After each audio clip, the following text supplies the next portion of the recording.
So, I thought it was time I did a bit of a review of the year and what went well and what went badly.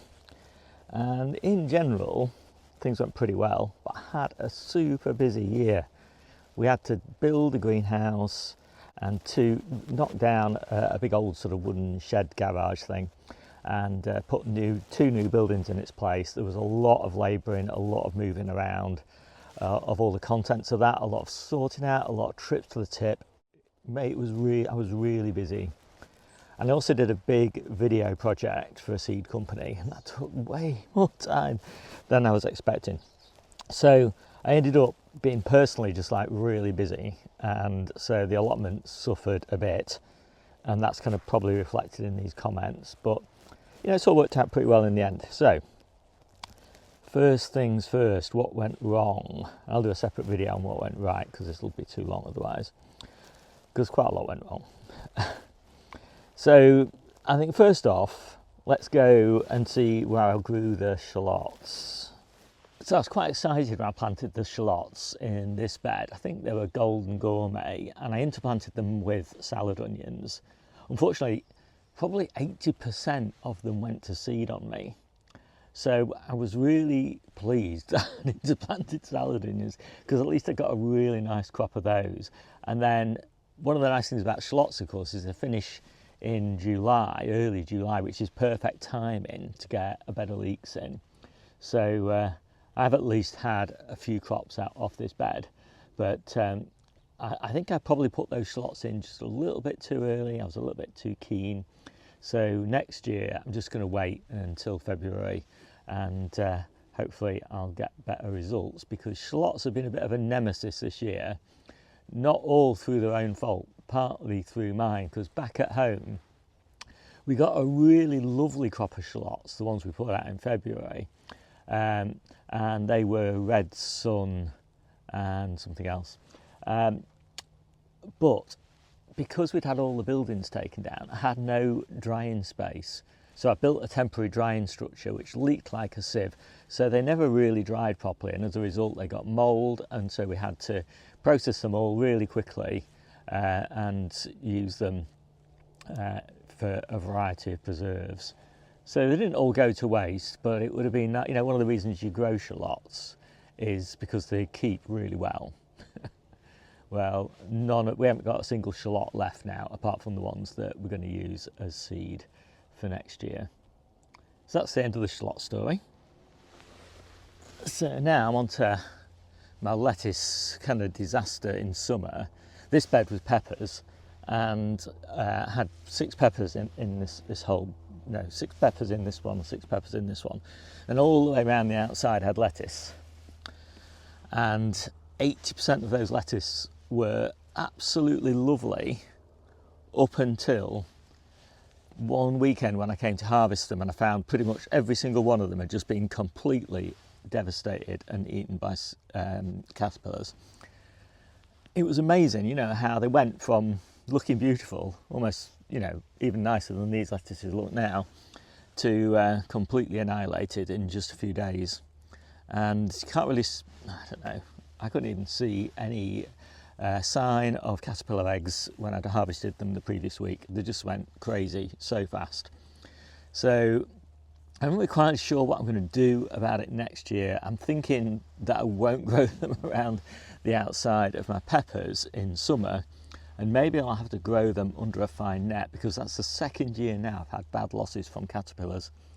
And unlike many other pests, you know, they do wipe out the whole crop in a very short period of time before you've really had a chance to notice. So I did fortunately have another bed, but that didn't work out too well either. So after I'd harvested spinach and potatoes from this bed, I put lettuces in here again, and I discovered to my cost that growing next to all of this kind of piles of wood and pallets and all this sort of thing on the adjacent plot meant that there was just thousands of slugs and snails over there, and it wasn't a very long slide to get to my lettuces in here, and as a result I probably lost 60% of those lettuces to slugs and snails. So we were a bit short of lettuce over summer. We just about pulled through, but yeah, there was a few days when I didn't have a salad, and I don't like to do that. So now we come to the biggest failure of the year, which is the whole sort of saga of the dodgy compost. And I first noticed, the first sign that something was wrong with the compost that I was using was when I had 3 cucumbers in the conservatory and they all died pretty much at the same time. I wasn't sure, was I overwatering, had they caught some sort of disease or something like that, but then ones in pots died as well that were in the same compost, and I knew that there was something wrong, but I didn't really know what it was. I'd got a lot of things in that compost. I'd got my early courgettes, my early tomatoes, my early peppers. I was so bought into this compost. I thought it was great based on some good experience last year. But as the year progressed and I went to plant out, I think it was the first thing was my early tomatoes, and had no root system at all. So when I opened the pots up to pot them on, there was nothing there. I was like, what is going on here? You know, normally you see such a rich, you know, sort of full root system on them. There was just nothing. I potted them on anyway, and a few of them did kind of recover, maybe half of them, and we got a fantastic harvest, and we actually got as many tomatoes as we needed for eating fresh. So I'd done too many, but I was doing a sort of side-by-side comparison of 2 different varieties, which obviously was a waste of time because the compost was too big a variable. So then I came to put my peppers in this bed actually, and again I turned those out of the pots and there was no roots again, and I was like, oh God, what is going on? And I planted them, and it took maybe 2 months before they sort of showed any sign of vigour. They really struggled, and in the end though, they obviously did sort of recover from it because we did get a reasonable harvest of peppers. But early on in the year, when we normally kind of got abundant peppers, we pretty much had none. So that was a blow. And then the courgettes, early courgettes, which were in the polytunnel. I'll show you where. Yeah, so the courgettes were here basically, where I've got these carrots. And again, no roots. Again, they really struggled to get going. But courgettes are incredibly sort of vigorous plants, and eventually once they got into some homemade compost, rather than this dodgy compost, you know, they thrived, and we got a fairly reasonable crop. But again, it wasn't particularly early. I mean, they were the early ones, and it took about a month for them basically to put on a single new leaf of growth. But eventually, you know, they pulled through. So it is a kind of lesson learned. Kind of stick with my tried and true composts really, and just I'm not trying new ones. Yeah, hope for the best basically. But yeah, anyway, I did contact the supplier of that compost and did sort of look into it a little bit, but I didn't have any of the compost left to send as a sample so they could do a proper investigation. So we never got to the bottom of why it was dodgy, but there was something wrong with it, and basically nothing grew any roots. And we had lots of debates in the comments about what caused that. I don't think we drew any real conclusions. It's really quite a mystery, hopefully never to be repeated. So I'm just going through this list here. Warm September. So this bed here was my onion bed, and I replanted it with lettuce here and spinach there, and we had that really warm September, and it just triggered all the spinach to go to seed. And so I replanted it about 3 weeks later with my second batch of spinach, and so fortunately that went well, and we've just taken that spinach out and just put these lettuces and tatsoi in and stuff for spring. And this was the rest of the onion bed, and this was lettuces, and we've just finished harvesting those and put lettuces and Asian greens in again there. But yeah, the spinach, it was a challenge, and so we were sort of without spinach only for about 3 weeks, because fortunately I'd done a second batch just in case. But it was such a strange September, and all the Asian greens that were in this bed behind me, all these Asian greens went to seed as well. And so fortunately that meant I could pull those and put another batch of spinach in, which we've been harvesting for about 3 weeks now. So again, it's not a total disaster as long as you've got plenty of other things to plant in their place. And I do have some really lovely Asian greens as a result that I planted a little bit later in the polytunnel. Some really lovely red pak choi and tatsoi and komatsuma, and I got a few other little bits of Asian greens sort of scattered around the plot as well. So it's not been a total disaster, but yeah, again, the lesson learned there is just have alternatives in case things go wrong. So the next thing that went wrong were the potatoes on the drive. So we always do our potatoes on the drive in containers. And it's not normally a problem, although they kind of do gradually encroach on the drive, so that the drive sort of goes from being this sort of wide between the potatoes to sort of this sort of wide once the potatoes are in full growth. And then we had builders like up and down the drive, carrying loads of stuff, wheelbarrows and all that sort of thing. And the potatoes got absolutely kind of smashed to smithereens. We haven't harvested any of those potatoes yet, but I'm not hopeful. We'll see. You know, they did have a few months of decent growth before all the leaves got smashed up, but yeah, I don't think there was anything I could do about that one. So I'm standing here looking at my purple sprouting broccoli, and it looks so amazing.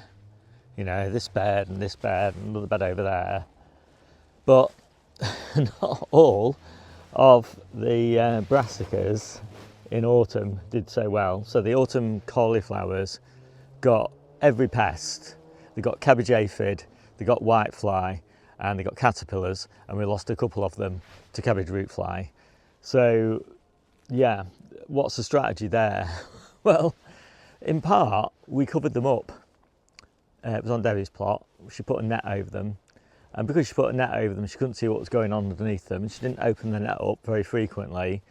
And by the time she'd sort of noticed through the net, you know, that something didn't look quite right, pretty much the damage had been done. My plot gets a lot more traffic, so I tend to check up on things more, and I also take the nets off earlier than Debbie does. And as a result, you know, I get probably as many pests, but I see them.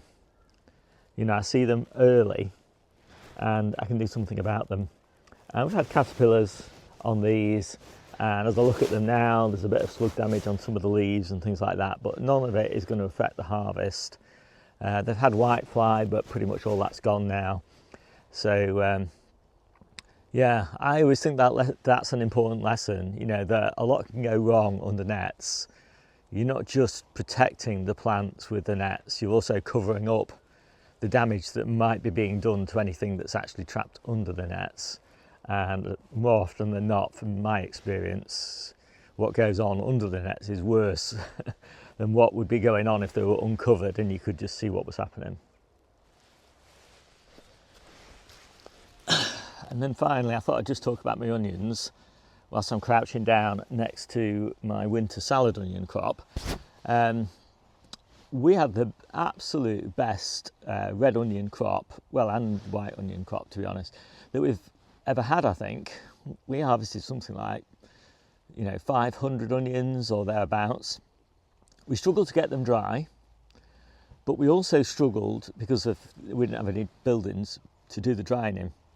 But we also struggled because it was such an incredibly wet late July and early August, so the onions were really wet, and as a result of that, drying them was, you know, much more of a challenge than it normally is.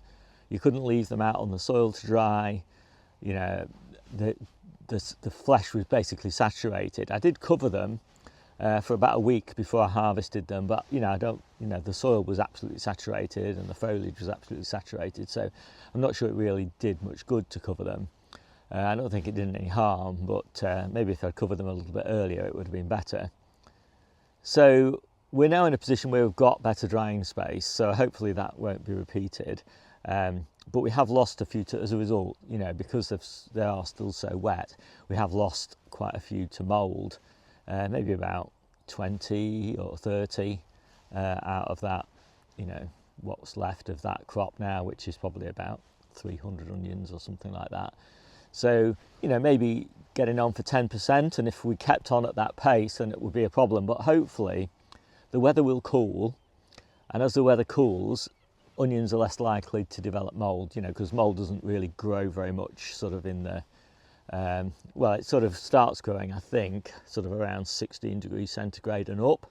So if you can keep them in the sort of 4 to 10 or 11 degree sort of range, then you don't tend to get so much of a mould problem.